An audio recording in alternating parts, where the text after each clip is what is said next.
Hello, and welcome to the Web Dealer Systems Training Series, brought to you by the Texas Department of Motor Vehicles.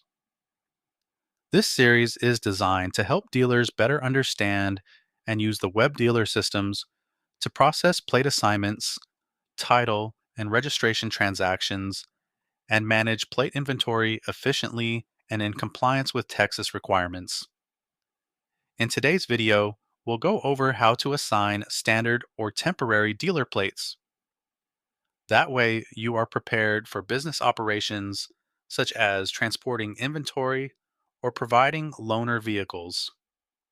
By the end of this training, you'll have a clear understanding of how to complete this process accurately and confidently. Let's go ahead and get started. From the ePLATE main menu, open the Plates drop-down and select the third option, labeled Dealer Plate Assignment. This option is used when assigning a dealer temporary plate to a specific vehicle and optional operator.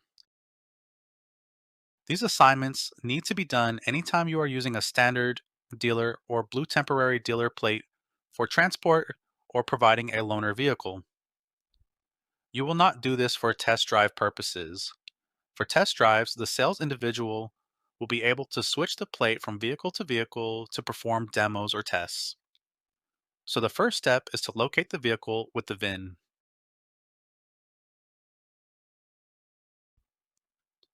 Once the VIN is entered, confirm that the vehicle information is correct and fill out all required fields.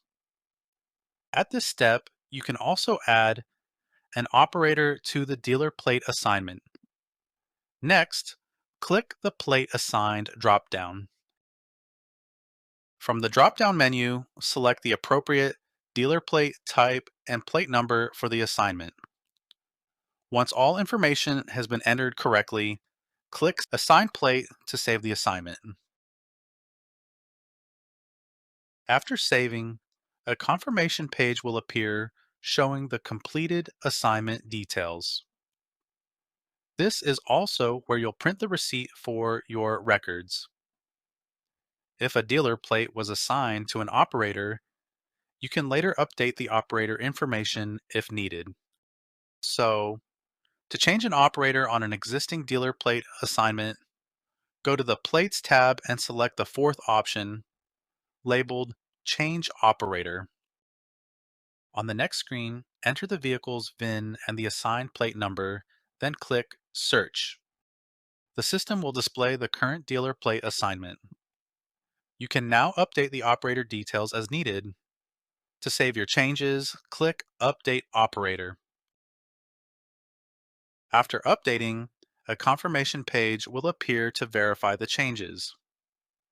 This is also where you'll have the option to print a receipt for the updated assignment. Next, let's go over how to remove a dealer plate assignment. From the Plates tab, select Remove Assignment, which is the fifth option. To begin, enter the VIN and plate number of the assignment you wish to remove, then click Search. Once the vehicle information appears, verify it is correct. Then simply click Remove Association to complete the removal process. After removal, a confirmation screen will appear indicating that the dealer plate assignment has been successfully removed. That concludes this segment of the Web Dealer Systems Training Series. We hope you found this information helpful as you continue to use ePLATE and the other web dealer systems. For additional training videos and resources, please visit our website at www.txdmv.gov. And don't forget to check out our YouTube page for more web dealer systems training videos. Thank you for watching and for your continued partnership with the Texas Department of Motor Vehicles.